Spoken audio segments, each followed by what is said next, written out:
मैंने कस्टम्स में 11 साल काम किया है। मैंने हर तरह की चाल देखी है। नकली बेबी फॉर्मूला के डिब्बों में छुपे ड्रग्स, जैकेट्स की लाइनिंग में सिले हुए कैश। लेकिन उस दिन कुछ अलग था। एक स्टूडेंट इंस्पेक्शन के लिए आया। साधारण सूटकेस, शांत चेहरा, हर चीज बिल्कुल नॉर्मल। एक्सरे साफ था, कुछ भी अनयूजुअल नहीं दिखा। फिर भी मैंने उसे जाने नहीं दिया। मैंने कहा, सूटकेस खोलो। हिडन कंपार्टमेंट खुला और उसके अंदर 3 पत्थर पड़े थे, फीके ग्रे रंग के, जैसे किसी नदी किनारे पड़े आम कंकड़। मैंने उन्हें 3 सेकंड तक देखा, कुछ नहीं कहा। फिर रेडियो उठाया और सिर्फ एक कोड फ्रेज बोला। 10 मिनट बाद पूरा एयरपोर्ट लॉकडाउन में था। 11 साल की नौकरी इंसान के अंदर बहुत कुछ बदल देती है। मेरे सारे अनरियलिस्टिक सपने कब के खत्म हो चुके थे। उनकी जगह इंस्टिंक्ट्स ने ले ली थी। मैंने मदर्स को बेबी फॉर्मूला के अंदर ड्रग्स छुपाते देखा है, उनकी आंखों में सिर्फ मजबूरी थी। मैंने बिजनेसमैन को जैकेट्स में डॉलर सिलते देखा, उनकी आंखों में सिर्फ लालच था। मैंने स्मगलर्स को कैप्सूल्स निगलते देखा, अपने शरीर को ही ट्रांसपोर्ट बनाकर बॉर्डर पार करने की कोशिश करते हुए। 11 साल में मैंने बहुत आंखें देखीं और अब मैं उन्हें पढ़ना सीख चुका था। आज मेरी ड्यूटी थी टर्मिनल 3 इंटरनेशनल अराइवल्स पर, काउंटर 6।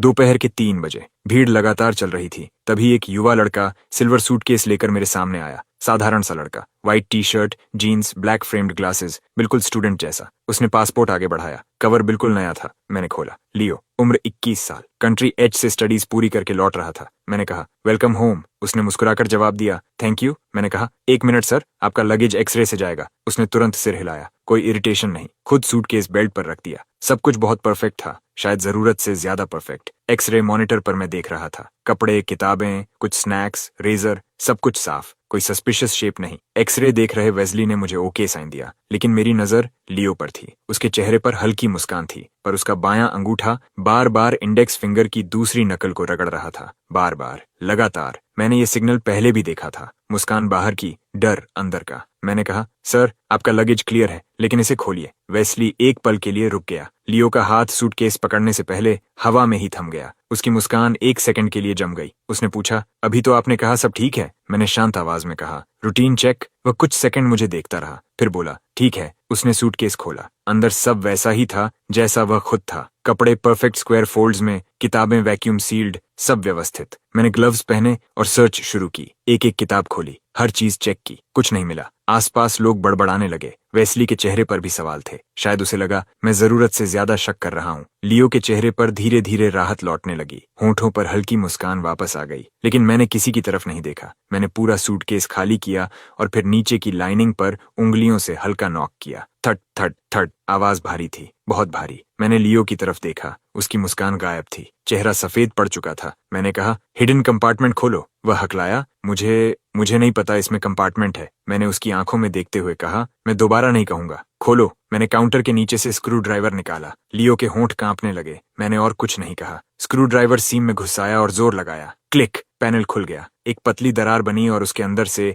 मिट्टी और मशीन ऑयल की हल्की गंध बाहर आई। मैंने पैनल खींचकर अलग कर दिया। अंदर फोम की लेयर थी, उसमें 3 स्लॉट्स बने हुए थे और उन्हीं स्लॉट्स में रखे थे 3 पत्थर, फीके ग्रे, खुरदरे, अनियमित किनारों वाले, बिल्कुल नदी किनारे मिलने वाले साधारण पत्थर जैसे। वेस्ली झुककर देखने लगा। उसने कहा, पत्थर? इतने ड्रामे के लिए पत्थर? आसपास लोग फुसफुसाने लगे। लियो की सारी ताकत जैसे खत्म हो चुकी थी। वह काउंटर से टिक गया, हाँफते हुए उन पत्थरों को घूर रहा था। उसकी आंखों में कुछ था, डर, या शायद उससे भी ज्यादा कुछ। मैंने उसकी तरफ नहीं देखा। मेरी नजर सिर्फ उन पत्थरों पर थी। मैं उन्हें 3 सेकंड तक देखता रहा। फिर मैंने उनमें से एक उठाया। वह छूने में ठंडा था, उम्मीद से ज्यादा भारी। सतह खुरदरी थी और उस पर सूखी मिट्टी के निशान अब भी लगे हुए थे। मैंने पत्थर को उठाकर अपनी आंखों के सामने किया। ऊपर लगी तेज सफेद लाइट के नीचे उसे अलग अलग एंगल्स से घुमाने लगा और फिर एक खास एंगल पर, इतना छोटा कि शायद कोई और देख भी न पाता, पत्थर की सतह पर बैंगनी रंग की एक बेहद पतली रेखा चमकी, बाल से भी पतली। एक पल के लिए दिखाई दी और गायब हो गई। उसी क्षण मेरा दिल जैसे नीचे बैठ गया। मैंने पत्थर को धीरे से वापस रखा। बिना एक शब्द बोले मैंने कंधे से रेडियो उठाया और कॉल बटन दबाया। Counter 6, the stone is hard. Radio कुछ सेकंड के लिए शांत हो गया। फिर कैप्टन केविन की आवाज आई, तेज और बिल्कुल सीधी, कॉपी। सिर्फ 10 मिनट बाद टर्मिनल 3 का हर एग्जिट सील कर दिया गया। अचानक पूरे एयरपोर्ट में पियर्सिंग अलार्म्स गूंज उठे। अलार्म बजते ही इंस्पेक्शन हॉल फट पड़ा। लोग चीखने लगे, बच्चे रोने लगे। स्पीकर्स पर इमरजेंसी इवैक्यूएशन अनाउंसमेंट्स लगातार चलने लगे। हर तरफ अफरा तफरी मच गई। लियो वहीं फर्श पर गिर गया। उसके चेहरे से खून जैसे गायब हो चुका था, लेकिन मैंने उसकी तरफ देखा तक नहीं। सबसे पहले मैंने तीनों पत्थर वापस कंपार्टमेंट में रखे, पैनल बंद किया। सूटकेस बंद किया और उसके ऊपर एविडेंस सील लगा दी। तभी पूरी तरह आर्म्ड एयरपोर्ट टैक्टिकल पुलिस अंदर घुस आई। उन्होंने पूरे एरिया को घेर लिया। कोई नहीं हिलेगा, सब वहीं खड़े रहो। उनकी आवाजें पूरे शोर को चीरती हुई निकल रही थीं। कैप्टन केविन तेज कदमों से मेरी तरफ आया। उसके साथ कस्टम्स एंटी स्मगलिंग यूनिट के 2 ऑफिसर्स थे। उसके माथे की नसें तक उभर आई थीं। मैंने तुरंत रिपोर्ट दी। टारगेट लियो, मेल, उम्र 21, कंट्री एच से रिटर्निंग स्टूडेंट। हिडन कंपार्टमेंट में 3 पत्थर मिले। The stone is hard. Captain Kevin की आंखें सिकुड़ गईं। कस्टम्स प्रोटोकॉल में द स्टोन इज हार्ड सबसे ऊंचे स्तर का नेशनल सिक्योरिटी अलर्ट था। अगर ये कोड एक्टिवेट हो जाए तो इसका मतलब होता था ऐसा स्मगलिंग केस जो देश के मूल हितों को हिला सकता है। इसके बाद मामला कस्टम्स के हाथ से बाहर चला जाता था, सीधा नेशनल सिक्योरिटी टेक ओवर करती थी। केविन और मैं 7 साल से साथ काम कर रहे थे। मैंने ये कोड फ्रेज पहले कभी इस्तेमाल नहीं किया था, एक बार भी नहीं। वह जानता था मैं मजाक नहीं कर रहा। उसने पूछा, तुम श्योर हो? मैंने जवाब दिया, 100%। केविन ने तुरंत रेडियो उठाया। This is Captain Kevin of Capital Airport Inspection Division, initiating special containment protocol. Target identified at Terminal 3, Counter 6, requesting immediate takeover by Top Special Operations. 20 minute भी नहीं बीते थे कि रिस्ट्रिक्टेड रूट से 3 काली सिडैन्स सीधे टारमैक पर आकर रुकीं। उनमें से सूट्स पहने लोग उतरे। सबकी आंखें तेज थीं। सबसे आगे एक लगभग 30 साल की महिला थी। उसकी नजर ब्लेड जैसी थी। उसके कपड़ों पर कोई बैज नहीं था, लेकिन जैसे ही वह उतरी, एयरपोर्ट सिक्योरिटी चीफ आगे बढ़ा और उसे सैल्यूट किया। Selina, top special operations incident commander. Captain Kevin ने इशारा किया। सेलिना ने सीधे पूछा, टारगेट और एविडेंस कहाँ हैं? केविन ने आर्मर्ड व्हीकल की तरफ इशारा किया जहां लियो ले जाया जा रहा था, और दूसरी तरफ मेटल एविडेंस केस की ओर। फिर सेलिना ने पूछा, डिस्कवरी किसने की? मैंने आगे बढ़कर कहा, मैंने। उसकी आंखें कुछ सेकंड तक मुझ पर टिकी रहीं, जैसे मुझे स्कैन कर रही हूं। उसने कहा, सब शुरू से बताओ। मैंने लियो के काउंटर पर आने से लेकर पत्थरों की खोज तक सब बताया। उसकी expressions, thumb movement, suitcase inspection, सब कुछ। सेलिना कुछ सेकंड चुप रही, फिर बोली, तुमने कंपार्टमेंट खोला, पत्थर देखे और सीधा नेशनल सिक्योरिटी बुला ली। थ्रेट क्या था? 3 साधारण पत्थरों को नेशनल सिक्योरिटी थ्रेट मानने का अधिकार तुम्हें किसने दिया? मैंने सिर्फ एक शब्द कहा, इंस्टिंक्ट। उसकी आवाज और ठंडी हो गई। इंस्टिंक्ट? क्या तुम्हें पता है पूरे कैपिटल एयरपोर्ट को बंद करने का इकोनॉमिक डैमेज कितना होगा? कितनी इंटरनेशनल फ्लाइट्स डाइवर्ट हो रही हैं? अगर ये फॉल्स अलार्म निकला तो जिम्मेदारी समझते हो?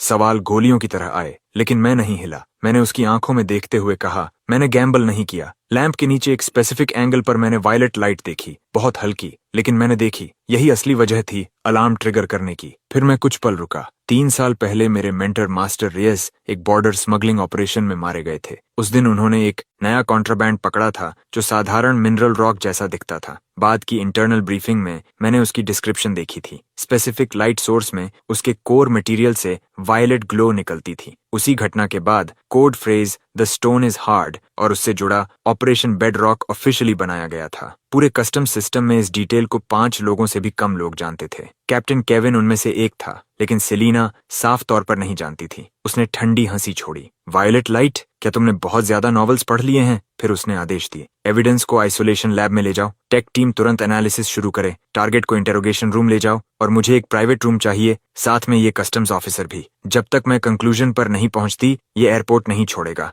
इन्वेस्टिगेशन के लिए ऑन कॉल रहेगा। इतना कहकर वह मुड़ी और उसके हील्स की आवाज पूरे फ्लोर पर तेज गूंजती चली गई। कैप्टन केविन ने मेरी तरफ देखा। उसकी आवाज धीमी थी। डेमियन, मैं अपनी यूनिफॉर्म तुम्हारे भरोसे दांव पर लगा रहा हूँ। फिर उसने गहरी सांस ली और चुप हो गया। अगले कुछ घंटे बेहद दर्दनाक थे। मुझे एक छोटे ब्रेक रूम में रखा गया। बाहर 2 ऑफिसर्स गार्ड पर खड़े थे। न फोन, न बाहर से कोई संपर्क। समय जैसे रुक गया था। बाहर रात उतर चुकी थी। टर्मिनल 3 अब भी लॉकडाउन में था। टारमैक खाली पड़ा था, किसी गोस्ट सिटी जैसा। शायद बाहर तूफान मचा हुआ था, लेकिन मेरे अंदर अजीब सी शांति थी। मुझे अपनी आंखों पर भरोसा था और अपने मेंटोर पर उससे भी ज्यादा। करीब आधी रात को दरवाजा जोर से खुला। सेलिना अंदर आई, पहले से भी ज्यादा ठंडी। उसकी आंखों में दबा हुआ गुस्सा जल रहा था। उसने एक फाइल मेरे सामने पटक दी। ऑफिसर डेमियन, बेहतर होगा इसे एक्सप्लेन करो। मैंने फाइल उठाई। Preliminary lab report. आखिरी निष्कर्ष मोटे काले अक्षरों में लिखा था। उसे पढ़ते ही मेरी आंखें फैल गईं। इम्पॉसिबल, सेलिना बोली। मेरी टीम ने लियो से 8 घंटे पूछताछ की। शुरू से आखिर तक एक ही कहानी। कंट्री एच में ट्रैवल करते वक्त नदी किनारे ये पत्थर मिले। अच्छे लगे तो सुवेनिर की तरह ले आया। हमने उसके सोशल कनेक्शंस, फैमिली बैकग्राउंड सब खंगाल दिए। सब साफ। हर एविडेंस सिर्फ एक बात कहता है, तुम झूठ बोल रहे हो। उसने मेरी तरफ झुकते हुए कहा, और वो वायलेट लाइट? कुछ नहीं, हमारी टेक टीम ने देश की सबसे एडवांस्ड मशीन्स इस्तेमाल की, स्टोन्स को अंदर बाहर हर तरह स्कैन किया, पर्पल का एक ट्रेस तक नहीं मिला। डेमियन, तुम्हारे पास कल दोपहर तक सिर्फ 12 घंटे हैं। या तो साबित करो कि ये स्टोन्स नेशनल सिक्योरिटी थ्रेट हैं, या मिलिट्री ट्राइब्यूनल के लिए तैयार रहो। तुम्हारी इंस्टिंक्ट और वायलेट लाइट की वजह से हम एक बहुत बड़े टारगेट को खो चुके हैं। अब डिटेंशन सेल में जाओ और सोचो कि साबित कैसे करोगे कि तुम सिर्फ अटेंशन पाने वाला पागल नहीं हो। 2 ऑफिसर्स अंदर आए और दोनों तरफ से पकड़कर मुझे ले गए, लेकिन मेरे दिमाग में सिर्फ एक बात घूम रही थी। मैंने वो लाइट देखी थी, बिल्कुल वैसी ही जैसी 3 साल पहले ब्रीफिंग फोटो में थी। तो गलती कहाँ हुई? मुझे एक बिना खिड़की वाले सेल में बंद कर दिया गया। अंदर सिर्फ लोहे का बिस्तर था। मैं बैठ गया और खुद को शांत किया। फिर दोपहर की हर घटना दोबारा चलाने लगा, फ्रेम बाय फ्रेम। लियो, उसका चेहरा, उसकी मूवमेंट्स, उसका बायां हाथ, वो लगातार उंगलियां रगड़ना। और फिर अचानक मुझे याद आया, जब मैंने कंपार्टमेंट खोला और पत्थर देखे, उसकी टेंशन अपने पीक पर थी। लेकिन जब मैंने पत्थर उठाकर लैंप के नीचे देखा, डर के अलावा उसके चेहरे पर कुछ और भी था। अचानक मेरी आंखें खुल गईं। राहत, उसके चेहरे पर राहत थी, लेकिन क्यों? फिर मेरे दिमाग में जैसे बिजली गिरी। उसे राहत इस बात की थी कि मैं गलत लाइट इस्तेमाल कर रहा था। मैं तुरंत उठ खड़ा हुआ। दरवाजा खोलो, मुझे सेलिना से मिलना है, एविडेंस फिर से जांचना है। मुझे पता चल गया क्या गलती हुई। दरवाजे के बाहर कैप्टन केविन खड़ा था। उसका चेहरा थका हुआ था, आंखें लाल थीं। साफ था कि उसने भी नहीं सोया था। उसने सिर्फ कहा, चलो। मैं उसके साथ लंबे कॉरिडोर से गुजरा। चलते हुए उसने कहा, मैंने लैब रिपोर्ट भी पढ़ी। डेमियन, मामला बहुत बड़ा बन चुका है। मैंने तुरंत कहा, कैप्टन, मैंने झूठ नहीं बोला। समस्या स्टोन्स नहीं है, प्रॉब्लम लाइट में है। केविन रुक गया। कौन सी लाइट? मैंने गहरी सांस ली। मैंने मास्टर रेस केस की ब्रीफिंग 10 बार से ज्यादा पढ़ी है। रिपोर्ट में साफ लिखा था कि वायलेट ग्लो किसी भी लाइट में नहीं दिखती, सिर्फ एक specific narrow band light source पर रिएक्ट करती है। वो वेवलेंथ उस समय हमारी कंट्री के क्लासिफाइड एक्सपेरिमेंट का हिस्सा थी, पूरी तरह सीक्रेट ऑप्टिकल फ्रीक्वेंसी। कोई नॉर्मल डिटेक्शन इक्विपमेंट उसे ट्यून नहीं कर सकता। इसलिए सबको सिर्फ 3 बेकार पत्थर दिखाई दिए। कैप्टन केविन वहीं रुक गया। वह घूमा और सीधा मेरी आंखों में देखने लगा। कितने श्योर हो? मैंने बिना एक पल गंवाए कहा, 100%। केविन कुछ सेकंड तक चुप रहा। फिर उसने एन्क्रिप्टेड फोन निकाला और दोबारा सिक्योर लाइन मिलाई। इस बार उसने कुछ नहीं जोड़ा, सिर्फ मेरी बात वर्ड बाय वर्ड दोहरा दी। और दूसरी तरफ अचानक पूरी खामोशी छा गई। फिर लंबी खामोशी के बाद सेलिना की बर्फ जैसी ठंडी आवाज सुनाई दी, उसे एक मौका दो, मैं आइसोलेशन लैब में मिलती हूँ। आइसोलेशन लैब के अंदर हवा इतनी भारी थी जैसे उसे महसूस किया जा सकता हो। तीनों पत्थर सफेद वर्कबेंच पर रखे थे। व्हाइट लैब कोट्स पहने टेक्नीशियंस एक तरफ खड़े थे। उनकी आंखों में शक और तिरस्कार साफ दिखाई दे रहा था। सेलिना कमरे के कोने में खड़ी थी, हाथ बांधे हुए। डेमियन, शुरू करो, मैंने सीधा कहा। मुझे एक ट्यूनेबल लेजर एमिटर चाहिए जिसकी वेवलेंथ डीप अल्ट्रावायलेट तक जाए। एक टेक्नीशियन हंस पड़ा। तुम्हें पता भी है क्या मांग रहे हो? Deep UV? तुम्हें ये कोई साईफाई लैब लग रही है? सेलिना ने बिना एक्सप्रेशन बदले कहा, जो कह रहा है करो। टेक्नीशियन नाखुश दिखा, लेकिन चला गया। थोड़ी देर बाद एक प्रिसिजन इंस्ट्रूमेंट अंदर लाया गया। उसने कहा, यह शहर में अभी उपलब्ध सबसे एडवांस्ड इक्विपमेंट है, 200 एनएमएर तक जा सकता है। काफी है। मैंने सिर हिलाया, फिर आगे बढ़ा और लैब की सारी लाइट्स बंद कर दी। Full blackout mode. एक एक करके सारी रोशनी बुझ गई। पूरा कमरा अंधेरे में डूब गया। सिर्फ मशीन की स्क्रीन का हल्का हरा ग्लो मेरे चेहरे पर पड़ रहा था। मैंने गहरी सांस ली और वेवलेंथ ट्यून करना शुरू किया। 760 nm से नीचे, रेड, ऑरेंज, येलो, ग्रीन। लेकिन वर्कबेंच पर रखे तीनों पत्थरों में कोई बदलाव नहीं आया। वही फीके, वही बेजान। मेरे माथे पर पसीना आने लगा। टेक्नीशियन बोला, देखा, मैंने कहा था ना, ट्रिक्स बंद करो। सेलिना के माथे पर भी शिकन आ गई। उसका धैर्य खत्म हो रहा था, लेकिन मैंने किसी की तरफ नहीं देखा। 400 nm, 300, अल्ट्रावायलेट बैंड में प्रवेश, 250। सेलिना की आवाज आई, ऑफिसर डेमियन, तुम्हारा समय खत्म हो रहा है। मैंने दांत भींचे और डायल घुमाता रहा। फिर अचानक इंडिकेटर एक संख्या पर आकर रुका, 217.3 नैनोमीटर्स। मेरा हाथ वहीं जम गया। यही नंबर था, वही नंबर जो मैंने 3 साल पहले मास्टर रेस की रिपोर्ट में देखा था, एक्सपेरिमेंटल पैरामीटर के रूप में चिन्हित। मैंने धीरे से सिर उठाया और वर्कबेंच की तरफ देखा, और फिर चमत्कार हुआ। उस खास यूवी बीम के नीचे तीनों साधारण पत्थर जीवित हो उठे। उनके अंदर रोशनी जगमगाने लगी। बैंगनी रंग की अनगिनत नाजुक किरणें उनके भीतर बह रही थीं, जैसे पूरा गैलेक्सी अंदर घूम रहा हो। वो पत्थर नहीं थे, वो मानो रोशनी से बना एक छोटा ब्रह्मांड थे। पूरी लैब में सन्नाटा छा गया। कोई कुछ नहीं बोल पाया। टेक्नीशियंस के मुंह खुले रह गए, आंखें बाहर निकलने को थीं। कोने में खड़ी सेलिना अचानक तेजी से आगे बढ़ी। वह वर्कबेंच तक पहुंची और उन पत्थरों को ऐसे देखने लगी जैसे वे जीवित हों। उसकी आंखों में शौक और अविश्वास साफ था। वह पलटी और मुझे घूरने लगी। अब उसके चेहरे पर तिरस्कार नहीं था, सिर्फ सदमा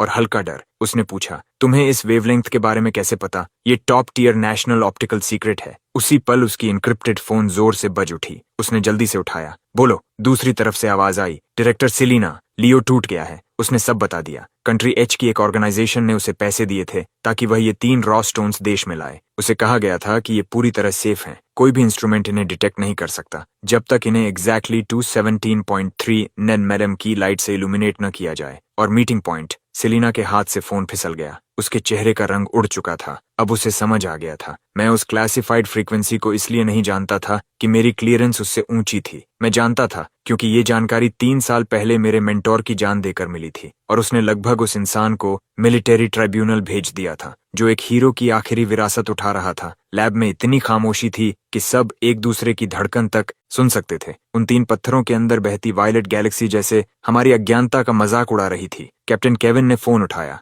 मीटिंग पॉइंट कहाँ है? जवाब आया, नेशनल डिजिटल लाइब्रेरी, 3री मंजिल, सेक्शन सी, लॉकर 307। समय दोपहर 3 बजे। सिर्फ 2 घंटे बचे हैं। केविन ने फोन रखा और सेलिना की तरफ देखा, लेकिन सेलिना मुझे देख रही थी। उसकी आंखों में अब बहुत कुछ था, शक, अविश्वास, पछतावा और हल्का सम्मान। फिर उसने धीरे से खुद को सीधा किया और मेरे सामने गहरा फॉर्मल बो किया। नेशनल सिक्योरिटी की एक सीनियर ऑफिसर एक साधारण कस्टम्स ऑफिसर के सामने झुक रही थी। आसपास खड़े टेक्नीशियंस और एंटी स्मगलिंग ऑफिसर्स पूरी तरह स्तब्ध थे, लेकिन मैं एक कदम भी पीछे नहीं हटा। मैंने सेलिना की माफी शांत चेहरे के साथ स्वीकार की, क्योंकि मैं जानता था वो मुझसे माफी नहीं मांग रही थी। वो मेरे मेंटोर मास्टर रेयस से माफी मांग रही थी, उस इंसान से जिसने 3 साल पहले इस राज की कीमत अपनी जान देकर चुकाई थी। मैंने सिर्फ इतना कहा, अभी भावनाओं का समय नहीं है, हमारे पास सिर्फ 1 घंटा 50 मिनट बचे हैं। एक ही वाक्य ने सेलिना को फिर से वास्तविकता में खींच लिया। उसकी आंखें दोबारा तलवार जैसी तेज हो गईं। वह तुरंत मुड़ी और आदेश देने लगी, टेक टीम, तीनों स्टोन्स को top grade energy isolation containment box में सील करो, ट्रांसपोर्ट की तैयारी करो। कैप्टन केविन, मुझे आपके सबसे अच्छे इंस्पेक्शन ऑफिसर्स चाहिए। कॉम्स, ट्रैफिक कमांड सेंटर से कनेक्ट करो। एयरपोर्ट से नेशनल डिजिटल लाइब्रेरी तक पूरा ग्रीन कॉरिडोर चाहिए। रास्ते की हर ट्रैफिक लाइट ग्रीन होनी चाहिए। एक्शन टीम, 1 मिनट में नीचे रिपोर्ट करो। Target, national digital library. कुछ देर पहले की हार और शक गायब हो चुके थे। उनकी जगह आने वाली लड़ाई का एड्रेनलिन ले चुका था। फिर उसने मेरी तरफ देखा। Officer Damian, special investigation act के तहत मैं बेडरॉक टास्क फोर्स की डायरेक्टर होने के नाते तुम्हें इस केस का स्पेशल एडवाइजर नियुक्त करती हूँ। अब से ऑपरेशन का हर कदम तुम्हारे साथ होगा। तुम्हारा जजमेंट सीधे मेरे फैसलों को प्रभावित करेगा। कोई ऑब्जेक्शन? मैंने बिना रुके कहा, नन। सेलिना ने सिर हिलाया। अच्छा, मूव आउट। सिर्फ 5 मिनट बाद 3 काली सेडान्स और 2 कस्टम्स असॉल्ट व्हीकल्स का कॉन्वॉय एयरपोर्ट के रिस्ट्रिक्टेड रूट से गरजता हुआ बाहर निकला। सायरन्स पूरे शहर को चीर रहे थे, जैसे कोई काली तलवार शहर के बीच से गुजर रही हो। मैं मिडिल कार की बैक सीट में बैठा था। बाईं तरफ सेलिना थी, दाईं तरफ कैप्टन केविन। कार के अंदर का माहौल दम घोंटने जैसा था। सेलिना इनक्रिप्टेड टैबलेट में तेजी से फाइल्स स्क्रॉल कर रही थी। लियो ने सब कबूल लिया। वह सिर्फ करियर था, सबसे बाहरी मोहरा। उसे पैसे देकर इस्तेमाल किया गया। जिस ऑर्गेनाइजेशन ने उसे भर्ती किया वह खुद को आर्क कहती है, एक बेहद सीक्रेटिव इंटरनेशनल ऑर्गेनाइजेशन। हमारे पास उसका कोई रिकॉर्ड नहीं। उनका लक्ष्य था किसी भी कीमत पर इन रॉ स्टोन्स को देश में पहुंचाना। केविन ने पूछा, ये चीज आखिर है क्या? सेलिना ने सिर हिलाया। पता नहीं, नेशनल सिक्योरिटी डेटाबेस में इन स्टोन्स का कोई रिकॉर्ड नहीं, जैसे ये कहीं से अचानक आ गए हों। कुछ पल बाद उसने और कहा, लियो के मुताबिक आर्क ने उसे बताया कि ये स्टोन्स हेवन का गिफ्ट हैं, गॉड की, ऐसी चीज जो दुनिया बदल सकती है। गॉड की। मैंने खिड़की से बाहर गुजरती सड़कों को देखा। मेरे सीने का बोझ और भारी हो गया। मुझे लगातार महसूस हो रहा था कि ये सिर्फ स्मगलिंग नहीं है। मैंने धीरे से कहा, जो भी है इसे हैंडलर तक नहीं पहुंचने देना चाहिए। सेलिना ने मेरी तरफ देखा। उसकी आंखों में पहली बार अप्रूवल की झलक थी। सही कहा, मैंने मैक्सिमम कैप्चर प्रोटोकॉल एक्टिवेट कर दिया है। पूरी डिजिटल लाइब्रेरी अब एक जाल है। जैसे ही हैंडलर सामने आएगा, एक मक्खी भी बाहर नहीं निकलेगी। ट्रैफिक डिपार्टमेंट की पूरी मदद से 1 घंटे का रास्ता सिर्फ 30 मिनट में तय हुआ। दोपहर 2:10 पर कॉन्वॉय नेशनल डिजिटल लाइब्रेरी के साइड एंट्रेंस पर रुका। दरवाजे खुलते ही दर्जनों नेशनल सिक्योरिटी टैक्टिकल ऑपरेटिव्स बाहर निकले, काले कॉम्बैट गियर में, पूरी तरह आर्म्ड, चुपचाप, तेजी से, बिल्कुल शिकार पर निकलते तेंदुओं की तरह। कैप्टन केविन और उसकी टीम ने हर एग्जिट सील कर दिया। सेलिना ने कहा, डेमियन, मेरे साथ। वह मुझे हिडन स्टाफ कॉरिडोर से लाइब्रेरी के सेंट्रल सिक्योरिटी कंट्रोल रूम में ले गई। अंदर दर्जनों टेक्नीशियंस पहले से मौजूद थे। विशाल वॉल डिस्प्ले पर लाइब्रेरी के हर कोने के लाइव कैमरा फीड्स चल रहे थे। रिपोर्ट्स लगातार ईयरपीस में आ रही थीं। सभी exit secure, third floor section C clear, civilians evacuate किए जा चुके हैं। K9 unit ready. Selina display के सामने खड़ी थी, उसकी आंखें बर्फ जैसी ठंडी थीं। अब इंतजार करते हैं कि मछली कब कांटा निगलती है। डेमियन, मुझे तुम्हारी आंखें चाहिए। यहाँ मौजूद लोगों में सिर्फ तुमने उस गोस्ट को देखा है। भीड़ में छिपे उस आदमी को पहचानने में मेरी मदद करो। कंट्रोल रूम में समय जैसे रेंग रहा था, सिर्फ मशीन्स की हल्की आवाजें सुनाई दे रही थीं। हर नस धनुष की डोरी की तरह खिंची हुई थी। दीवार पर लगी घड़ी के लाल अंक धीरे धीरे बदल रहे थे, लेकिन हर सेकंड ऐसा लग रहा था जैसे किसी काउंटडाउन बॉम्ब की टिक टिक सीधे दिल पर चोट कर रही हो। स्केड्यूल्ड मीटिंग का समय आ जाता है। स्क्रीन पर थर्ड फ्लोर के सेक्शन सी का एंट्रेंस पूरी तरह खाली था। एक भी इंसान नहीं, टारगेट दिखाई नहीं दिया। सभी टीम्स अलर्ट रहें, रिलैक्स मत होना। उसके चेहरे पर घबराहट नहीं थी, लेकिन रेडियो पकड़ने वाली उंगलियों के नकल्स हल्के सफेद पड़ चुके थे। उसकी टेंशन साफ दिख रही थी। मैं भी स्क्रीन को घूर रहा था। हैंडलर आखिर आएगा कैसे? शार्प सूट पहने किसी आदमी की तरह, या किसी साधारण क्लीनर की तरह, या शायद वो आए ही ना और किसी अनजान सिविलियन को रिमोटली यूज करके हैंड ऑफ पूरा करवा दे। मैं खुद को हैंडलर की जगह रखकर हर पॉसिबिलिटी दिमाग में चलाता हूँ। टाइम आगे बढ़ता रहता है। 3:03 PM, फिर भी कुछ नहीं। डायरेक्टर सेलिना, क्या टारगेट आने वाला नहीं? चुप। लियो की गिरफ्तारी एयरपोर्ट के अंदर हुई थी, न्यूज लीक नहीं हुई। उन्हें नहीं पता कुरियर पकड़ा जा चुका है। वो आएंगे। वो अपनी बात पूरी नहीं करती, लेकिन मैं समझ जाता हूँ। जब तक हैंडलर की मीटिंग की डेफिनेशन हमारी जैसी ना हो। मेरी नजर फर्स्ट फ्लोर लॉबी के फीड्स पर घूमती है। लोग लगातार आ जा रहे थे। व्हाइट हेयर्ड बुजुर्ग, ब्राइट आइड स्टूडेंट्स, बच्चों के साथ पेरेंट्स। सब कुछ इतना नॉर्मल, इतना ऑर्डिनरी लाइफ से भरा हुआ था। अगर मैं हैंडलर होता तो क्या करता? मैं एग्जैक्ट मीटिंग टाइम पर कभी नहीं आता। बहुत ऑब्वियस। मैं बहुत पहले पहुंच जाता। लाइब्रेरी में एक नॉर्मल रीडर की तरह एंटर करता, कोई शांत कॉर्नर ढूंढता, बुक लेकर बैठ जाता, समुद्र में घुली बूंद की तरह गायब हो जाता। फिर जब एनवायरनमेंट क्लीन कंफर्म हो जाता, तब क्वाइटली मीटिंग पॉइंट की तरफ बढ़ता। मतलब वो शायद पहले से इस बिल्डिंग के अंदर हो सकता है। डायरेक्टर सेलिना, 3 बजे से 10 मिनट पहले की सारी कैमरा फीडबैक निकालो। 2:50 से 3 के बीच लाइब्रेरी में आने वाले हर मेल पर फोकस करो। सेलिना एक पल रुकती है, फिर समझ जाती है। मूव। जैसा ये कह रहा है वैसा करो। टेक्नीशियंस तुरंत काम में लग जाते हैं। 100 से ज्यादा फीड्स रिवाइंड होने लगती हैं। टाइम 2:50 पर रुकता है। प्लेबैक 8x स्पीड पर शुरू होता है। फिगर्स लाइब्रेरी डोर्स से गुजरती रहती हैं। मैं वॉल पर एक टाइल की तरफ इशारा करता हूँ। एक hidden corner camera. Face blurry था। फ्रेम में एक आदमी एंट्री चेक पॉइंट पार कर रहा था। मीडियम बिल्ड, उम्र लगभग 45 से 50, grey jacket, gold rimmed glasses, हाथ में जर्मन एडिशन की फाउस्ट, बिल्कुल यूनिवर्सिटी प्रोफेसर जैसा। रिसर्च करने आया कोई स्कॉलर। उसका फेस जूम करो, फ्रेम एनलार्ज होती है। एनहांसमेंट के बाद आदमी का चेहरा साफ हो जाता है। एक पूरी तरह ऑर्डिनरी फेस, कोई फीचर नहीं। भीड़ में डालो तो सेकंड में गायब। इसे रन करो। Facial recognition. अभी इसकी पूरी इंफॉर्मेशन चाहिए। नेशनल सिक्योरिटी डेटाबेस चालू हो जाता है। कुछ सेकंड्स बाद रिजल्ट वापस आता है। मिल गया। डायरेक्टर प्रोफेसर चेस, 52 साल, कैपिटल यूनिवर्सिटी में German studies professor, doctoral advisor, family background और सोशल टाइज पूरी तरह क्लीन। रिकॉर्ड पर एक भी दाग नहीं। नेशनल डिजिटल लाइब्रेरी का long term reader pass holder. हफ्ते में 2-3 बार यहाँ आता है। पूरी हैबिट्स रेगुलर। Perfect identity. अभी location, last position, second floor social sciences reading area, aisle के पास। लाइव फीड मेन स्क्रीन पर डालो। मेन डिस्प्ले पर प्रोफेसर चेस साफ दिखाई देता है। विंडो के पास टेबल पर बैठा चुपचाप पढ़ रहा था। सनलाइट उस पर पड़ रही थी। सामने स्टीमिंग टी का कप। पूरा सीन किसी पेंटिंग जैसा परफेक्ट था। बहुत परफेक्ट। डिस्गाइज जैसा परफेक्ट। यही हमारा आदमी है। क्यों? उसके हाथ देखो। जो स्कॉलर लगातार बुक्स पढ़ता है, उसकी फिंगर्स कैसी होती हैं? सालों तक पेजेस पलटने से इंडेक्स फिंगर और थंब पर फ्रिक्शन की वजह से स्मूथ कैलस बन जाती है। लेकिन उसके हाथ देखो। प्रोफेसर चेस कप उठाकर चाय पीता है। उसकी फिंगर्स लंबी, साफ, फिंगर टिप्स भरी हुई, स्किन स्मूथ, एक भी कैलस नहीं। ये स्कॉलर के हाथ नहीं है। ये ऐसे हाथ हैं जो शायद पेपर बुक्स छूते ही नहीं, शायद पेन तक नहीं पकड़ते। और सामने रखी बुक। मैं स्क्रीन घूरता हूँ। वो लगभग 20 मिनट से बैठा है और एक भी पेज नहीं पलटा। सेलिना की प्यूपिल्स तुरंत सिकुड़ जाती हैं। Sniper team, target lock, second floor social sciences area, seat K17। किसी भी एबनॉर्मल मूवमेंट पर ऑन साइट न्यूट्रलाइजेशन ऑथराइज्ड है। उसी पल स्क्रीन पर मौजूद आदमी जैसे कुछ महसूस कर लेता है। वो बुक बंद करता है और खड़ा हो जाता है। ग्लासेस ठीक करता है, घड़ी की तरफ देखता है और बिना किसी जल्दबाजी के स्टेयरवेल की तरफ चल पड़ता है। Direction, third floor. Control room में मौजूद हर इंसान सांस रोक लेता है।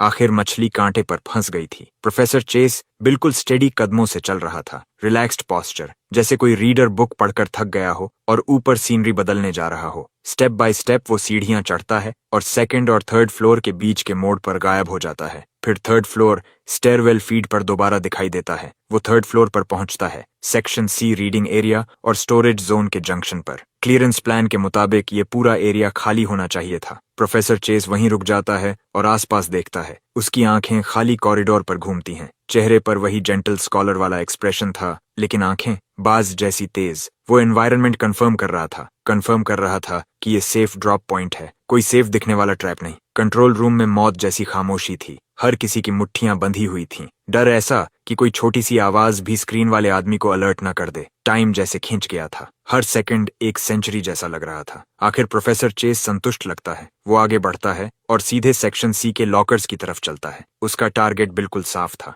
लॉकर 307। वो पॉकेट से एक की निकालता है, लेकिन वो नॉर्मल लॉकर की नहीं थी, एक एंटीक ब्रास की, अजीब शेप वाली। वो उसे लॉकर 307 के की होल में डालता है। मूव! सेलिना की आवाज बर्फ टूटने जैसी क्रैक करती है और हर ईयरपीस में गूंज जाती है। उसके शब्द खत्म भी नहीं होते कि पहले खाली पड़े कॉरिडोर से, बुक शेल्व्स के पीछे से, सीलिंग वेंट से 1 दर्जन से ज्यादा काले फिगर्स निकल आते हैं। नेशनल सिक्योरिटी के एलीट ऑपरेटिव्स, शैडोज से पैदा हुए गोस्ट्स, साइलेंट, लाइटनिंग फास्ट। ऊपर से एक स्पेशलाइज्ड इलेक्ट्रोमैग्नेटिक पल्स नेट गिरता है और प्रोफेसर चेस को पूरी तरह घेर लेता है। चारों तरफ से 1 दर्जन बंदूकें उसकी तरफ उठ जाती हैं। ऑपरेशन शुरू होने से लेकर पूरी तरह दबोचने तक आधा सेकंड भी नहीं लगा। प्रोफेसर चेस की पूरी घुमा भी नहीं पाया था। उसका एक्सप्रेशन फ्रीज हो जाता है। जेंटल स्कॉलर वाला मास्क एक पल में टूट जाता है और उसकी जगह इंटेंस शॉक और अजीब सी मुस्कान ले लेती है। हाँ, वो मुस्कुरा रहा था। दर्जनों गन सिर पर होने के बावजूद वो मुस्कुरा रहा था। प्रोफेसर चेस, आप गिरफ्तार हैं। प्रोफेसर चेस उसकी तरफ देखता तक नहीं।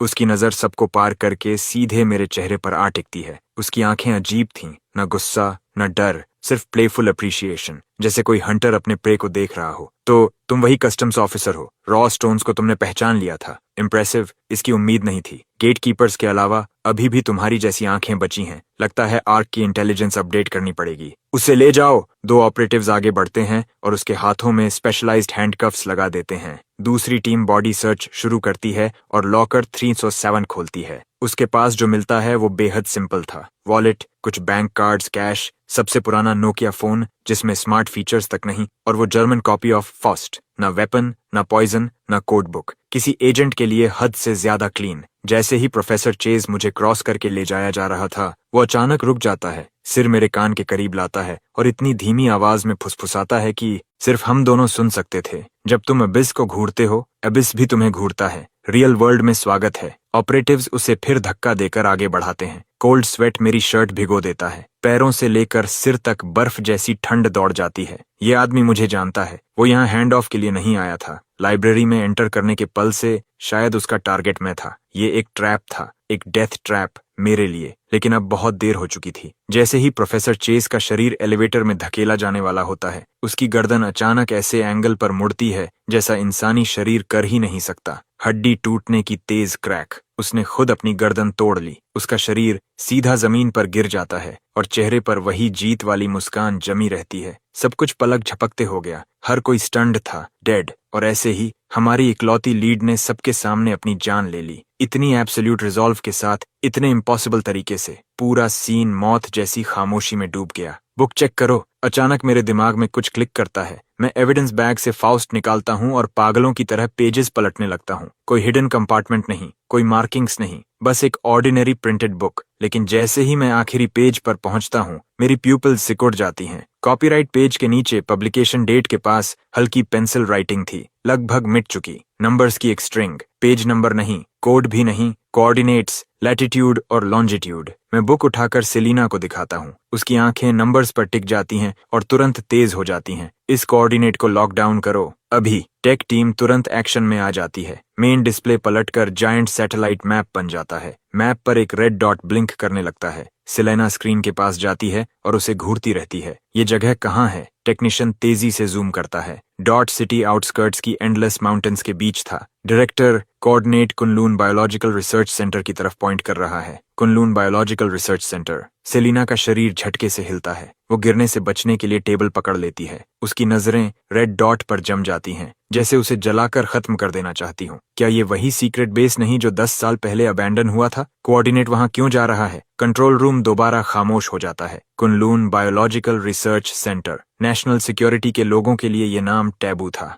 सील्ड सीक्रेट्स, नेशन के सबसे क्लासिफाइड एक्सपेरिमेंट्स, वो चीजें जिनका नाम कोई नहीं लेता। 10 साल पहले अचानक डिजास्टर के बाद उस बेस को ऑफिशियली अबैंडन्ड घोषित कर दिया गया था। उससे जुड़ी हर फाइल हाईएस्ट लेवल क्लासिफिकेशन में परमानेंटली सील कर दी गई थी, नाम तक लेना बंद। और अब प्रोफेसर चेज मरने से पहले आखिरी क्लू वहीं छोड़ गया था। मैं मैप पर माउंटेन्स से घिरे उस रेड डॉट को घूरता हूँ। मेरा इंस्टिंक्ट चिल्ला रहा था, ये हमारी सोच से कहीं ज्यादा गहरा है। सेलिना की आंखें फिर शार्प हो जाती हैं, लेकिन इस बार उनमें डाउट नहीं था, सिर्फ ट्रस्ट। डेमियन, 3 साल पहले वाला मिशन याद है, जब तुम्हारे मेंटोर मास्टर रेस मारे गए थे? इंटरसेप्टेड कॉन्ट्राबैंड के रिपोर्ट में ओरिजिन के बारे में क्या कहा गया था? मैं कुछ पल सोचता हूँ। ऑफिशियल रिपोर्ट कहती थी शिपमेंट फॉरेन सीक्रेट चैनल से आया था, लेकिन इंटरनल ब्रीफिंग में मास्टर रेस ने कहा था कि इंटेलिजेंस फ्रैगमेंट्स के हिसाब से शिपमेंट का फाइनल डेस्टिनेशन कुन माउंटेन रेंज के आसपास का सीक्रेट बेस था। मेरे शब्द खत्म होते ही सेलिना का चेहरा पूरी तरह बदल जाता है। कमांड, मैं बेडरॉक टास्क फोर्स की डायरेक्टर सेलिना बोल रही हूँ।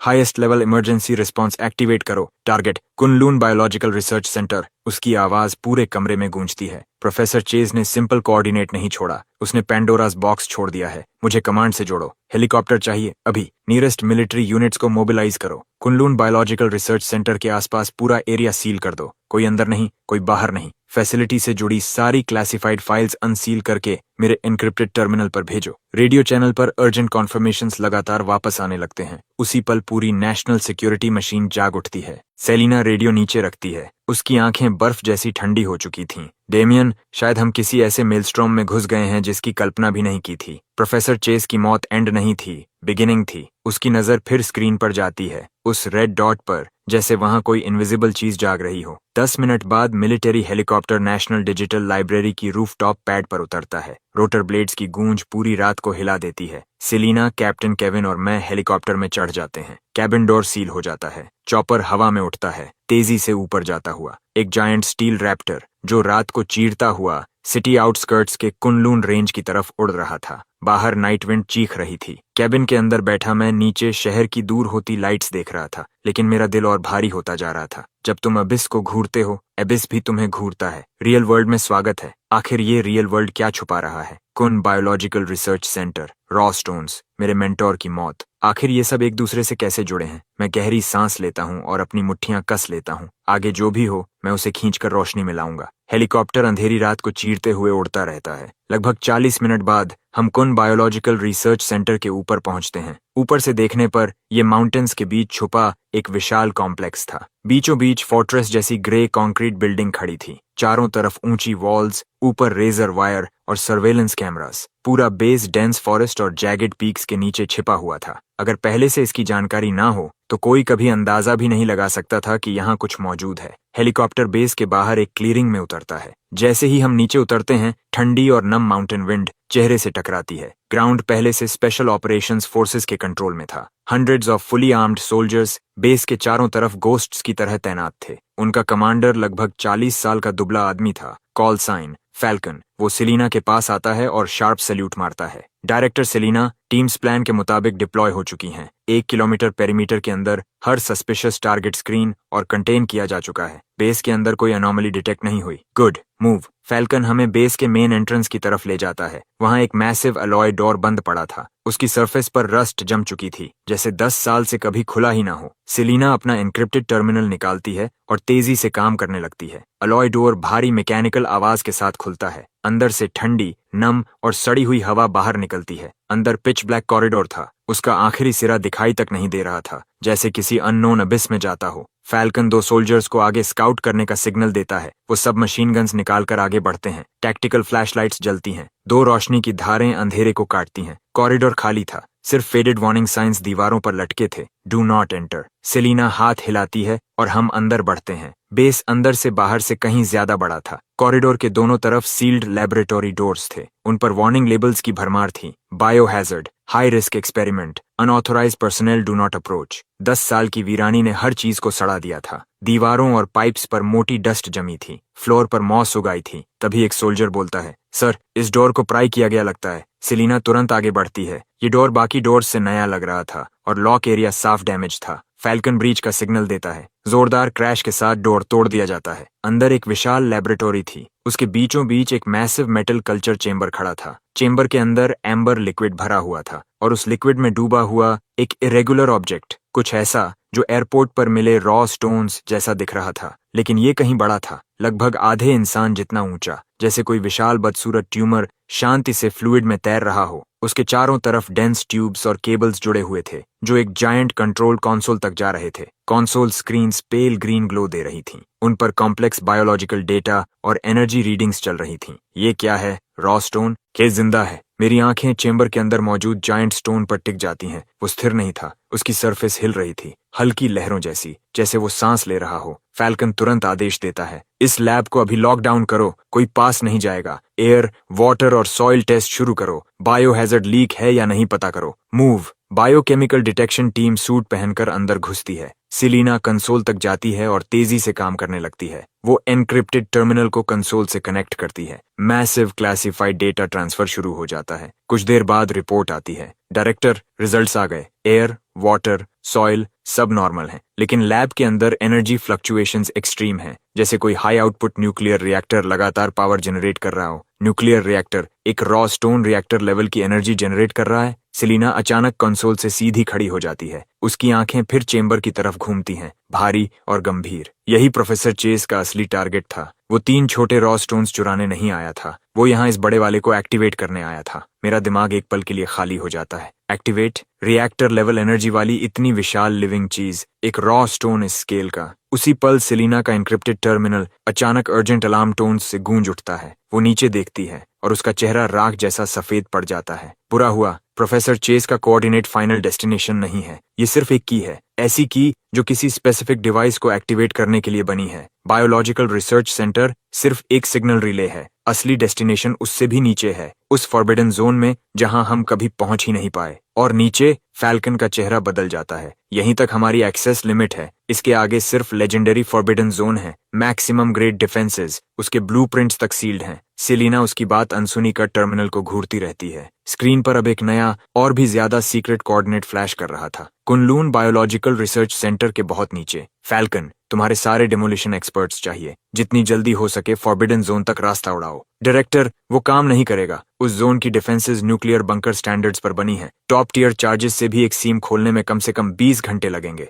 20 घंटे? सेलिना की आवाज ठंडी हो जाती है। हमारे पास इतना समय नहीं है, लियो ने पहले ही बताया था। मीटिंग टाइम आज 3 बजे था। प्रोफेसर चेस लाइब्रेरी में ठीक 3 बजे सिर्फ हमें रोकने आया था, टाइम बाय करने। उसने कोऑर्डिनेट एक्टिवेट किया, यहाँ के रॉ स्टोन को एक्टिवेट किया, लेकिन उसका असली उद्देश्य नीचे फॉरबिडन जोन एक्टिवेट करना था। अगर मैं सही हूँ तो अंदर की चीज पहले से एक्टिवेट हो चुकी है। उसकी नजर जायंट रॉ स्टोन पर जाती है। उसकी सरफेस अब पहले से ज्यादा तेज रिपल कर रही थी। एम्बर लिक्विड हल्की वायलेट ग्लो देने लगा था। ये बड़ा रॉ स्टोन एनर्जी कन्वर्टर है। ये किसी नेचुरल एनर्जी को अब्सॉर्ब करता है और प्रोफेसर चेस के कोऑर्डिनेट के जरिए उसे सिग्नल में बदल देता है। वही सिग्नल फॉरबिडन जोन एक्टिवेट कर रहा है। मेरी बात सुनकर सिलीना की आंखों में चमक आ जाती है। तुम सही हो, उस जोन के अंदर सपोजिडली वो चीज दबी है जो हमारे देश को दशकों पहले मिली थी। आउटर स्पेस से आई कोई mysterious object, highest level classification, code name God की। कुन बायोलॉजिकल रिसर्च सेंटर उसी पर सीक्रेट रिसर्च करने के लिए बनाया गया था, लेकिन रिसर्च के दौरान कुछ अनकंट्रोलेबल हो गया और हमें उसे सील करना पड़ा। मेरी सांस अटक जाती है। प्रोफेसर चेस का हेवन का गिफ्ट और गॉड की वही है। सब कुछ अचानक क्लियर हो जाता है। तो आर्क रॉस्टोन्स नहीं चाहता, उन्हें गॉड की चाहिए। रॉस्टोन सिर्फ एनर्जी सेल्स हैं उसे स्टार्ट करने के लिए। लियो कुरियर था, प्रोफेसर चेस एक्टिवेटर। उनका असली गोल रॉ स्टोन से नीचे दबी गॉड की को अवेकन करना था। अगर गॉड की जाग गई, मैं बात अधूरी छोड़ देता हूँ, क्योंकि आगे का मतलब कोई सोच भी नहीं सकता था। तो सब कुछ खत्म हो सकता है। क्या अंदर जाने का कोई और रास्ता है? कुछ सेकंड की खामोशी के बाद सेलिना बोलती है 10 साल पहले डिजास्टर के बाद अगर जोन में कुछ अनकंट्रोल्ड म्यूटेशन हो जाए, इसके लिए हमने एक इमरजेंसी सेल्फ डिस्ट्रक्शन पैसेज बनाया था। उस पैसेज से हाई एनर्जी मटेरियल इंजेक्ट करके अंदर की हर चीज पूरी तरह डिस्ट्रॉय की जा सकती है, लेकिन वो रुकती है। वो वन वे है, जो अंदर जाता है वापस नहीं आता, और अंदर ट्रैप्स और डिफेंसेस भरे हैं। कभी फील्ड टेस्ट भी नहीं हुआ, कोई कभी पार नहीं गया। मैं सिलीना की तरफ देखता हूँ। मुझे वहां ले चलो डायरेक्टर। फैल्कन तुरंत बोल पड़ता है, आप नहीं जा सकती, आप टास्क फोर्स डायरेक्टर हैं। लेकिन सिलीना उसे रोक देती है। मैं डायरेक्टर हूँ, मेरी क्लियरेंस यहाँ सबसे ऊंची है। सिर्फ मैं सारे अलार्म्स और सेफगार्ड्स डिसेबल कर सकती हूँ। सिर्फ मैं तुम्हें अंदर पहुंचा सकती हूँ। डेमियन, वो मेरी तरफ देखती है। मेरे साथ चलो, मुझे तुम्हारा इंस्टिंक्ट चाहिए, तुम्हारी आंखें चाहिए। मैं धीरे से सिर हिलाता हूँ। समझ गया, ये अब सिर्फ मेरे बारे में नहीं था, देश, लोग, सबकी सेफ्टी की बात थी। फैल्कन की आंखों में सम्मान की हल्की चमक उभरती है। वो कुछ नहीं कहता, बस हमें बेस के और भी गहरे हिस्से में एक हिडन कॉर्नर तक ले जाता है। वहां एक अलॉय डोर खड़ा था जो आसपास की दीवार से अलग ही नहीं दिख रहा था। सेलिना के एन्क्रिप्टेड कमांड पर डोर धीरे धीरे खुलता है और उसके पीछे एक पैसेज दिखाई देता है, पहले से ज्यादा गहरा, ज्यादा अंधेरा, ज्यादा ठंडा। एंट्रेंस पर एक लाल वार्निंग साइन लगा था, no entry for the living. मैं गहरी सांस लेता हूँ और सेलिना की तरफ देखता हूँ। उसका चेहरा डरावनी हद तक शांत था। चलो, और मैं उसके पीछे अंदर कदम रख देता हूँ। कैप्टन केविन और फैल्कन बाकी सोल्जर्स के साथ एंट्रेंस पर पोजीशन संभाल लेते हैं। डोर बंद होने से पहले सेलिना आखिरी बार बोलती है, ध्यान से सुनो, जो भी हो, मेरे ऑर्डर के बिना कोई पास नहीं आएगा, कोई अंदर नहीं आएगा। रूल तोड़ने वालों को देखते ही गोली मार दी जाएगी। अलॉय डोर धीरे धीरे हमारे पीछे सील हो जाता है। उसी पल हमारा बाहर की दुनिया से हर कनेक्शन कट जाता है। अननोन डार्कनेस हमें पूरी तरह निगल लेती है। अब सिर्फ हमारी अपनी हार्ट बीट सुनाई दे रही थी और मौत जैसी घुटन भरी गंध बढ़ती जा रही थी। यही फॉरबिडन जोन था। अलॉय डोर ने बाहर की दुनिया से हर रिश्ता काट दिया था। डार्कनेस मोटी काली स्याही की तरह चारों तरफ लिपटी हुई थी, ठंडी, नम और रस्टेड मेटल और सड़ी हुई धूल की स्मेल से भरी। सेलिना टैक्टिकल फ्लैशलाइट ऑन करती है। सफेद रोशनी की एक धार 10 साल की खामोशी को चीर देती है। लाइट के सामने एक लंबा पतला टनल दिखाई देता है जो नजरों से परे तक जा रहा था। दीवारें कंक्रीट की नहीं थीं, किसी अनजान डार्क सिल्वर मेटल से बनी हुई। सरफेस इतनी स्मूथ कि एक भी सीम नहीं, जैसे पूरा टनल किसी एक जायंट मेटल ब्लॉक से कार्व किया गया हो। सेलिना धीमी आवाज में बोलती है, 10 साल पहले का highest grade military alloy. Theory के मुताबिक ये छोटी न्यूक्लियर ब्लास्ट भी झेल सकता है। पास रहो, अब से हम फुल कॉम्बैट रेडीनेस में हैं। कोई भी अनकन्फर्म्ड लिविंग थिंग हॉस्टाइल मानी जाएगी। फ्लैशलाइट के बिना भी मैं आसपास की आउटलाइंस मुश्किल से देख पा रहा था। टनल बहुत लंबा था। हम करीब 5 मिनट चले होंगे कि अचानक मेरा दिल जोर से सिकुड़ जाता है। सीधा सामने से इंटेंस डेंजर की लहर आती है। रुको, सेलिना उसी पल रुक जाती है। वेपन सीधा आगे, शरीर धनुष की तरह तना हुआ। क्या हुआ? आगे कुछ है, पता नहीं क्या, लेकिन डेंजरस है। पक्का? पूरी तरह। मैं सामने अंधेरे में घूरता हूँ। खतरे का एहसास बढ़ता जा रहा था, जैसे डार्कनेस में कोई इनविजिबल आंख हमें ठंडेपन से देख रही हो। सेलिना बिना सवाल किए पॉकेट से ग्लो स्टिक निकालती है और आगे फेंक देती है। वो लगभग 50 मीटर उड़कर फ्लोर पर गिरती है। उसी पल कॉरिडोर लाल रोशनी से फट पड़ता है। अनगिनत ब्लड रेड बीम्स एक दूसरे में जुड़कर आधे सेकंड से भी कम वक्त में जायंट 3D लेजर ग्रिड बना देती हैं। ग्लो स्टिक हवा में ही पाउडर बन जाती है। Infrared triggered laser grid. Selina की आवाज भारी हो जाती है। मिलिट्री की टॉप टियर डिफेंस। ट्रिगर हुआ तो कुछ भी जिंदा नहीं बचता। वो मेरी तरफ देखती है। तुमने महसूस कैसे किया?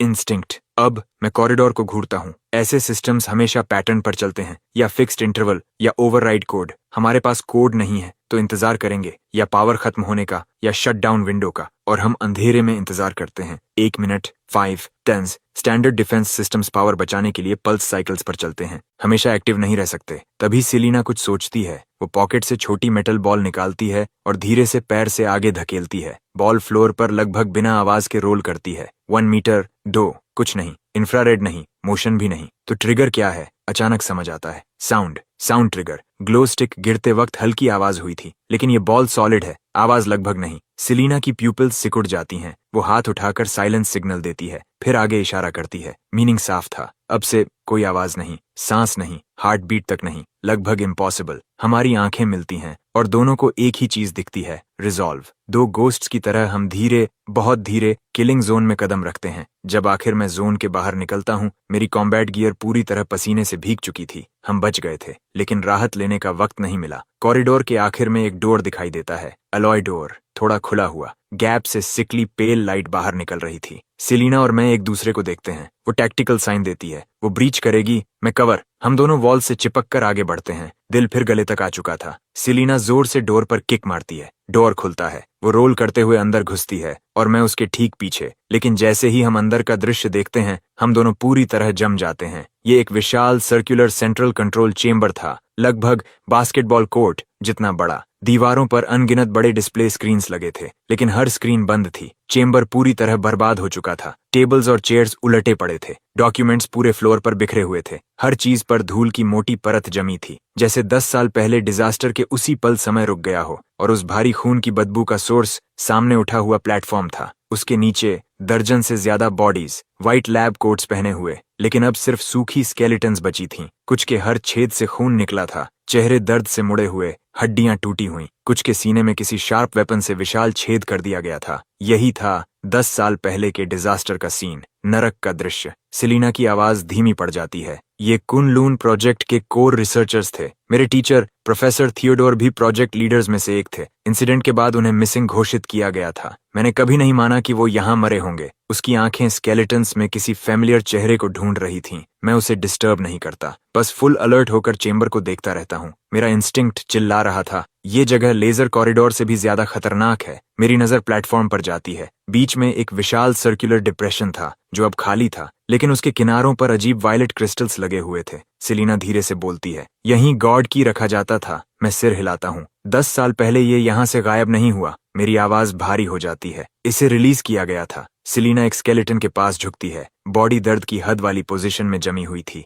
दोनों हाथ अपने ही सिर को पकड़े हुए, जैसे नंगे हाथों से खोपड़ी तोड़ना चाहता हो। सेलिना उसकी उंगलियों के बीच से कुछ निकालती है, एक क्रश्ड ब्लैक वॉइस रिकॉर्डर। वो प्लेबैक दबाती है। पहले हार्श स्टैटिक सुनाई देती है, फिर एक आदमी की आवाज प्योर टेरर से टूटी हुई। गाना बंद करो, बंद करो, इसे रोको, ये गीत जहर है, ये मेरे दिमाग में घुस रहा है। मैं और सेलिना एक दूसरे को देखते हैं। रीढ़ से सिर तक बर्फ जैसी सिहरन दौड़ जाती है। तभी मुझे एक टेरिफाइंग चीज महसूस होती है। जब से हम इस चेंबर में आए हैं, यहाँ अजीब खामोशी थी। इक्विपमेंट की कोई आवाज नहीं, यहाँ तक कि हमारे फुटस्टेप्स तक साइलेंस में निगल जा रहे थे। ये एब्सोल्यूट साइलेंस जोन था, और जैसे ही मुझे एहसास होता है, मेरे सिर में दर्द विस्फोट की तरह फट पड़ता है, जैसे 1000 स्टील नीडल्स दोनों कनपटियों में घुस गई हों। फिर अचानक एक अजीब, शब्दों में बयान ना होने वाली आवाज मेरे दिमाग के अंदर गूंजने लगती है, डेमियन। मुझे सेलिना की घबराई आवाज सुनाई देती है, लेकिन मैं जवाब नहीं दे पाता। मेरी कॉन्शियसनेस उस भयानक मेलोडी से निगली जा रही थी। ग्रीफ, टेरर, हर नेगेटिव इमोशन 1000 गुना बढ़ चुका था। मेरी सैनिटी टूट रही थी, मैं खुद को खो रहा था। तभी छटाक, एक जोरदार थप्पड़ मेरे चेहरे पर पड़ता है। दर्द मुझे झटके से वापस खींच लाता है। मैं सेलिना का चेहरा देखता हूँ, चिंता और अर्जेंसी से भरा। उसके मुंह के कोने से खून बह रहा था, मतलब वो भी उस सॉन्ग से प्रभावित हुई थी, लेकिन वो होश में रहने के लिए अपनी जीभ काट रही थी। ब्लॉक करो, मत सुनो, मत सोचो, माइंड पकड़ कर रखो, ये साइकिक अटैक है। मैं दांत भींच लेता हूँ। खून का स्वाद मुंह में फैल जाता है। मैं हर ध्यान दर्द पर लगाने की कोशिश करता हूँ, उस सॉन्ग का विरोध करने के लिए। और उसी पल मेरी चेस्ट पर लगा कस्टम्स बैज, मेरे मेंटोर की यादगार, एक साधारण सी चीज, अचानक हल्की गर्माहट छोड़ने लगता है। वो गर्मी पूरे शरीर में फैल जाती है और सीधा दिमाग तक पहुंचती है। क्योटिक मेलोडी उस वार्मथ के सामने पीछे हटने लगती है, जैसे अपना नेचुरल एनिमी देख लिया हो। वो तेजी से पीछे हटती है। मेरा दिमाग साफ होने लगता है, दर्द गायब हो जाता है। सेलिना मुझे अविश्वास से देखती है। तुम ठीक हो? मैं अपनी चेस्ट पकड़ता हूँ। इसने बचाया। ये क्या है? मेरे मेंटोर की कीपसेक पता नहीं क्यों ग्लो कर रही है, लेकिन लगता है ये साइकिक अटैक्स ब्लॉक कर सकती है। उसी पल पूरा सेंट्रल चेंबर जोर से हिलने लगता है। दीवारों पर बंद स्क्रीन्स एक एक करके जल उठती हैं, लेकिन उन पर डेटा नहीं था। एक आंख थी, एक विशाल, डरावनी आंख, वायलेट वेन्स से भरी हुई। उसकी प्यूपल सीधे मुझ पर और सेलिना पर टिक जाती है। Unknown life forms detected, class 1 clearance की detected, Ark project phase 2 initiated, objective eliminate anomalies. Ark project professor Chase का ऑर्गेनाइजेशन। उन्होंने इस जगह का कंट्रोल ले लिया था। उसके शब्द पूरे भी नहीं हुए थे कि प्लेटफॉर्म के बीच बना खाली गोलाकार गड्ढा धीरे धीरे नीचे से खुलने लगा। अज्ञात धातु से बनी एक लिफ्ट नीचे से ऊपर उठी और उसके ऊपर सिर्फ एक चीज रखी थी, एक विशाल अनियमित स्फीयर जो अनगिनत बैंगनी चमकते क्रिस्टल शार्ड से बना था। उसकी सतह टेढ़ी मेढ़ी और खुरदड़ी थी। पूरे स्फीयर पर गहरी आंख जैसी वॉर्टिसेस बनी हुई थीं। वे वॉर्टिसेस धीरे धीरे घूम रही थीं और उनसे निकलती दुष्टता दिल को जकड़ देने वाली थी। मैं उस स्फीयर को घूरता रह गया, मेरा गला सूख गया। ये वही चीज है जिसे देश खोजता रहा, जिसे 10 साल तक छिपाकर रखा गया। अंतिम रहस्य, अंतरिक्ष से आई अशुभ वस्तु। स्फीयर से एक भारी और गहरी गूंज निकलती है। पूरा चेंबर और ज्यादा कांपने लगता है। दीवारों में दरारें पड़ने लगती हैं और उनमें से मोटी काली मेटल केबल्स, जैसे कोई विशाल टेंटिकल्स हों, फटकर बाहर निकल आती हैं। सेलिना चिल्लाती है और मुझे खींचकर सबसे नजदीकी कंसोल के पीछे ले जाती है, और केबल्स हर दिशा से झपटती हुई आने लगती हैं, हर रास्ता बंद करती हुई। सेलिना अपनी साइड आर्म उठाती है और लगातार गोलियां चलाती है। गोलियां उनकी सतह से टकराकर स्पार्क्स की लड़ियां छोड़ती हैं, लेकिन उससे ज्यादा कुछ नहीं। उन पर कोई असर नहीं होता, जरा भी असली डैमेज नहीं, कोई फायदा नहीं। ये बेस का खुद का डिफेंस सिस्टम है। साधारण हथियार इन पर असर नहीं करेंगे। हमें कंट्रोल कोर ढूंढना होगा और इसे बंद करना होगा। कोर उस स्फीयर के अंदर है। मुझे कवर दो, बस 3 सेकंड्स खरीद दो। फिर उसने अपनी टैक्टिकल वेस्ट से आखिरी चीज निकाली, एक चांदी जैसा, अंगूठे के आकार का diamond shaped charge, high energy fusion bomb. मैं उसे पहचान गया। ये नेशनल सिक्योरिटी के सबसे गुप्त उपकरणों में से एक था, इतना शक्तिशाली कि 1 मीटर मोटी स्टील प्लेट भी उड़ा दे, लेकिन उसके ब्लास्ट होने में पूरे 3 सेकंड्स लगते हैं, और उन 3 सेकंड्स में वह एक चलता फिरता निशाना बन जाएगी। नहीं, बहुत खतरनाक है, समय नहीं है, यही हमारा एकमात्र रास्ता है। उसने मुझे बहस का मौका भी नहीं दिया। वह कवर से बाहर लुढ़क गई। मैं दहाड़ा और अपनी मैगजीन की बची हुई सारी गोलियां खाली कर दी, लेकिन केबल्स पर नहीं। मैंने उनके ऊपर की सीलिंग पर निशाना लगाया। पुरानी वायरिंग और पाइप्स गोलियों से फट गईं और हर तरफ स्पार्क्स और भाप फैल गई। पूरा चेंबर धुएं और अंधी कर देने वाली बिजली की चमक से भर गया। कुछ पलों के लिए केबल्स की ट्रैकिंग रुक गई और उसी कीमती 1 सेकंड में सेलिना प्लेटफॉर्म तक पहुंच चुकी थी। उसने बॉम्ब एक्टिवेट किया और अपनी पूरी ताकत से उसे विशाल बैंगनी स्फीयर की तरफ फेंक दिया। अगले ही पल एक केबल ने उसे जोर से मारा और वह पूरे चेंबर में उड़ती चली गई। चांदी जैसा चार्ज हवा में एक बेबस आर्क बनाता हुआ आगे बढ़ा। उस पल जैसे समय रुक गया। फिर कान फाड़ देने वाला धमाका, एक विनाशकारी शॉक वेव फूटी। ऐसा लगा जैसे किसी तेज रफ्तार ट्रेन ने सीधे आकर टक्कर मार दी हो। मेरा शरीर हवा में उछला और फिर जमीन पर जा गिरा। उसके बाद सब अंधेरा हो गया। मुझे लगा मैंने देखा कि ब्लास्ट के केंद्र में मौजूद विशाल बैंगनी स्फीयर नष्ट नहीं हुआ, उसकी सतह सिर्फ टूटी थी, बस एक दरार, और उस दरार से धीरे धीरे ऊर्जा बह रही थी। ऐसी ऊर्जा जो किसी भी अबिस से ज्यादा अंधेरी थी, अंतरिक्ष के खालीपन से भी ज्यादा शुद्ध, बैंगनी काली। दुनिया की आखिरी तस्वीर जो मैंने देखी वो थी हर स्क्रीन पर फैली हुई वह विशाल आंख। मुझे नहीं पता मैं कितनी देर बेहोश रहा, शायद 1 मिनट, शायद एक सदी। तेज घंटी जैसी आवाज और जलाने वाले दर्द के बीच मेरी चेतना वापस मेरे शरीर में घसीटी गई। मैं जाग गया। मैंने आंखें खोलने की कोशिश की। सब धुंधला था। काले धब्बे मेरी नजर के सामने तैर रहे थे। मैंने चेहरा छूने के लिए हाथ उठाने की कोशिश की, लेकिन मेरी बांह शीशे जितनी भारी थी। शरीर की हर छोटी हरकत मांसपेशियों को फाड़ रही थी। हर तरफ दर्द दौड़ रहा था। आखिर मैं गिरी हुई मेटल प्लेट का सहारा लेकर किसी तरह बैठ पाया। धीरे धीरे मेरी नजर साफ हुई और फिर मैंने सामने देखा। धरती पर नर्क। कंट्रोल चेंबर मलबे में बदल चुका था। जिस कंसोल के पीछे हम छिपे थे वह ब्लास्ट से टुकड़ों में टूट चुका था। हर तरफ टूटे हिस्सों से बिजली की स्पार्क्स निकल रही थीं। दीवारों पर लगी हर स्क्रीन चकनाचूर थी। हवा में गन पाउडर और जलती हुई चीजों की गंध भरी हुई थी। मेरी नजर धुएं को चीरते हुए प्लेटफॉर्म की तरफ गई। प्लेटफॉर्म अब भी मौजूद था और वह विशाल बैंगनी स्फीयर भी वहीं था, चुपचाप हवा में लटका हुआ। मेरा दिल डूब गया। पागलों की तरह मैं मलबे में खोजने लगा। मेरी टूटी आवाज सेलिना का नाम पुकार रही थी। इतना विशाल और मृत चेंबर और मेरी आवाज इतनी कमजोर कि जवाब में सिर्फ मेरी अपनी गूंज लौट कर आई। पूरे शरीर के दर्द को सहते हुए मैं हाथों और घुटनों के बल मलबे में रेंगने लगा। भारी मेटल के टुकड़े एक एक करके हटाने लगा। नुकीले किनारे मेरी उंगलियां काट कर लहूलुहान कर रहे थे, लेकिन मुझे कुछ महसूस नहीं हो रहा था। बस एक ही विचार, उसे ढूंढो, उसे ढूंढो। आखिरकार गिरे हुए सर्वर कैबिनेट्स के ढेर के पीछे मुझे सेलिना मिल गई। वह बिल्कुल स्थिर पड़ी थी, धूल और टूटे पत्थरों से ढकी हुई। उसका चेहरा कागज की तरह सफेद था, जैसे उसमें से सारा रंग खींच लिया गया हो। उसके मुंह के कोने से लाल खून की एक पतली लकीर बह रही थी। उसकी कम्बैट सूट कई जगह से फटी हुई थी। कपड़ों में खून फैल चुका था। उसकी आंखें बंद थीं। वह हिल नहीं रही थी। ऐसा लग रहा था जैसे वह सांस भी नहीं ले रही हो। मैं कांपते हुए हाथ आगे बढ़ाता हूँ और अपनी उंगलियां उसकी नाक के पास ले जाता हूँ। सांस बहुत हल्की, मुश्किल से महसूस होने वाली। वह जिंदा थी। मैं सावधानी से उसके ऊपर पड़ा मलबा हटाता हूँ और उसे बाहर निकालता हूँ। उसका शरीर हल्का और ठंडा था। मैं अपना कान उसकी छाती पर लगाता हूँ और फिर सुनता हूँ। धड़कन बेहद कमजोर लेकिन जिद्दी, शब्दों से भी ज्यादा जिद्दी। मैं उसके घाव देखने लगा। हालत बहुत गंभीर थी। मैं अपने कपड़े की एक अपेक्षाकृत साफ स्लीव फाड़ता हूँ और घाव पर कस कर दबाता हूँ, लेकिन ये काफी नहीं था। कुछ ही पलों में खून कपड़े से बाहर रिसने लगा। अगर ऐसा चलता रहा तो वह खून बहने से मर जाएगी। मैं क्या करूं? यहाँ कोई मेडिकल इक्विपमेंट नहीं। हम इस अभिशप्त सील बंद गड्ढे में फंसे हुए हैं, दुनिया से कटे हुए। तभी अचानक मेरी छाती पर लगा कस्टम्स बैज जो मास्टर रेज ने मुझे छोड़ा था, फिर से हल्की गर्म ऊर्जा छोड़ने लगा, जैसे कोई अनजानी ताकत मुझे रास्ता दिखा रही हो। मैंने बैज निकाल लिया और फिर चमत्कार जो मैंने देखा उसे देखकर मैं कुछ पल के लिए बोल ही नहीं पाया। वह घाव जो लगातार खून बहा रहा था आंखों के सामने भरना शुरू हो गया, इतनी तेज गति से कि साफ दिखाई दे रहा था। मेरे पास सवाल पूछने का समय नहीं था। मुझे सिर्फ इतना पता था कि सेलिना फिलहाल खतरे से बाहर है। मैंने राहत की सांस छोड़ी और वहीं फर्श पर बैठ गया। जिंदा बचने की थकान किसी ज्वार की तरह मुझ पर टूट पड़ी। दीवार से टिककर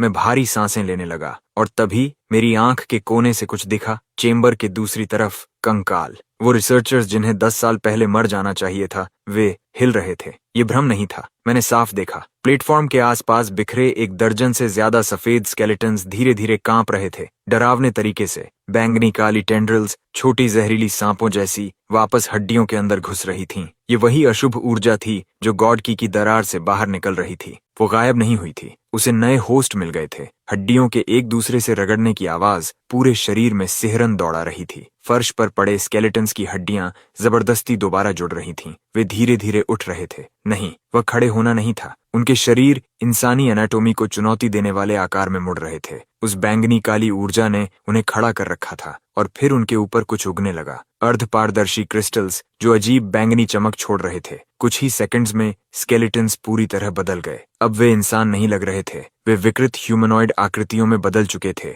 जो बैंगनी क्रिस्टल से बनी थीं। उनके शरीर किसी अजीब पारदर्शी पदार्थ जैसे थे। उनके हाथों में कोई हथियार नहीं था, वे बस चुपचाप खड़े थे। 1 दर्जन से ज्यादा अदृश्य आंखों की जोड़ी अचानक सेलिना और मेरी तरफ मुड़ी। उसी पल मुझे लगा मेरी आत्मा जम गई। ये आखिर है क्या? गॉड की ऊर्जा। उसने शरीरों को दूषित कर दिया है। Purify, eliminate. तो यही उनकी योजना है। वे इस जगह को अपना घोंसला बनाना चाहते हैं। उसके शब्द सुनकर मेरी रीढ़ में ठंड उतर गई। घोंसला? क्या ये क्रिस्टल क्रीचर्स वही नई स्पीसीज थीं जिन्हें आर्क बनाने की कोशिश कर रहा था? और तभी हमारे बात करते करते वे चलने लगे। जो सबसे पास था उसने धीरे धीरे अपनी बांह उठाई और हमारी तरफ इशारा किया। फिर उसका शरीर पिघलने लगा, जैसे किसी मोम की मूर्ति को भयंकर गर्मी में डाल दिया गया हो। वह तेजी से बैंगनी चिपचिपे तरल में बदल गया। वह तरल जमीन पर फैलने लगा और जीवित चीज की तरह हमारी तरफ बहने लगा। उसका उद्देश्य हमला करना नहीं था, वह हमें बदलना चाहता था। सोचने का समय नहीं था। मैंने सेलिना को अपनी पीठ पर उठाया और दौड़ पड़ा।